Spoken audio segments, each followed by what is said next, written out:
آج کل ایک نام سب کی زبان پر بہت عام ہے، ارطغرل غازی۔ سوشل میڈیا ہو، یوٹیوب ہو، ٹک ٹاک ہو، فیس بک ہو، ہر پلیٹ فارم پر ارطغرل ڈسکس کیا جاتا ہے، حتیٰ کہ اس کے فنی میمز بھی بنائے گئے ہیں۔ بنیادی طور پر یہ ایک 13ویں صدی کا کردار ہے، لیکن یہ آج کل پی ٹی وی پر ارطغرل کے نام سے چل رہا ہے۔ یہ ڈرامہ اصل میں حقیقت پر مبنی ہے، جس کے کئی کیریکٹرز بہت مشہور ہوئے ہیں۔ خاص طور پر ارطغرل ڈرامے کو براڈ کاسٹ کرنے کی بہت بڑی وجہ ہے۔ اگر ہسٹری کو تھوڑا اسٹڈی کیا جائے تو یہ ڈاٹس مخصوص چیز کی طرف اشارہ کرتے ہیں۔ ارطغرل غازی کی کہانی اس مخصوص اشارے کی طرف پوائنٹ آؤٹ کرتی ہے، جس میں مسلمانوں کی تاریخ کو بہت واضح کیا گیا ہے۔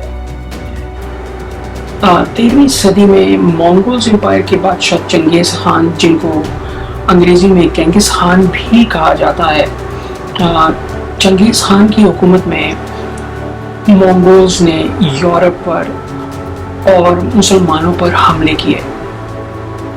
چنگیز خان نے اپنے دور حکومت میں کئی ملکوں پر قبضہ کیا اور لوٹ مار مچائی۔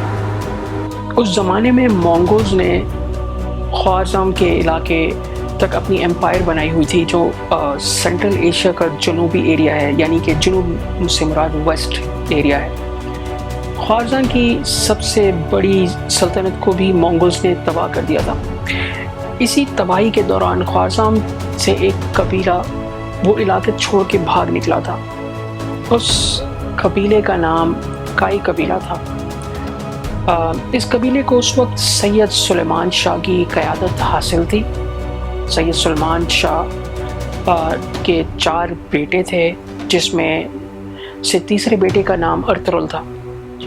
اور جو آپ نے یہ ڈرامہ پی ٹی وی اور نیٹ فلکس پر دیکھا ہوگا، اس کی کہانی اسی بیٹے کے ارد گرد گھومتی ہے۔ تو کائی ٹرائب یا کائی قبیلہ یا کائی قبیلے میں اس وقت 300 خاندان تھے۔ ان کی ہجرت یا مائیگریشن کے دوران دریائے فرات کو عبور کرتے وقت کائی قبیلے کے سردار سلطان شاہ ڈوب کر ہلاک ہو گئے تھے۔ کائی قبیلے کے سردار سید سلیمان شاہ کی ہلاکت کے بعد کائی قبیلے نے ارطغرل کو اپنا سردار چن لیا۔ اس کے بعد یہ اپنے چھوٹے بھائی اور قبیلے کو لے کر ترکی یعنی ٹرکی کی طرف جانب انہوں نے سفر شروع کیا۔ اس وقت ٹرکی میں ترک حکمران رہتے تھے۔ راستے میں انقرہ کے قریب 2 فوجیں سلجوکس اور بیزنٹینز آپس میں لڑ رہی تھی، جن میں سلطان علاؤالدین کیقوباد کی سلجوکس کو تاریخ میں ترکش واریر بھی کہا جاتا ہے، جبکہ بیزنٹینز ایک رومن امپائر تھی، یعنی صلیبی فوج۔ مختلف کتابوں کے ریفرنس سے کہا جاتا ہے کہ اس وقت ارطغرل کے پاس تقریباً 440 فوجی تھے، اور کائی قبیلے کو آلریڈی صلیبیوں پر پہلے سے بہت غم و غصہ تھا۔ اس لیے ارطغرل نے اپنے تمام فوجی سمیت سلطان علاؤالدین کیقوباد کے ساتھ مل کر صلیبیوں پر حملہ کر دیا۔ مسلمان ہونے اور اپنے ایمان پر یقین ہونے کی وجہ سے ارطغرل اور اس کی فوجی بھاگے نہیں، ڈرے نہیں، اور بہت زوردار انہوں نے حملہ کیا۔ اور ارطغرل کی لیڈ میں، ارطغرل کی قیادت میں علاؤالدین کیقوباد اپنی ہاری ہوئی جنگ جیت گیا، اور وہاں سے سارے صلیبیوں کو بھاگنا پڑا۔ سلطان علاؤالدین کیقوباد کو ارطغرل کی یہ انداز جو ہے بہت پسند آیا، اور ان کو اپنے ساتھ اور پورے قبیلے کو اپنے ساتھ انقرہ لے گیا۔ تو انقرہ جو ہے وہ ترکی میں ہے۔ تو جب علاؤالدین کیقوباد نے ارطغرل کو اور اس کے قبیلے کو ایک پہاڑی علاقہ جس کا نام کارا ٹرکش میں یعنی کاراکا کے پہاڑ کہتے ہیں، وہ علاقہ دیا، وہ اپنے رہنے سہنے کا انتظام تاکہ وہ کر سکیں۔ ارطغرل اس علاقے کا سردار بن گیا۔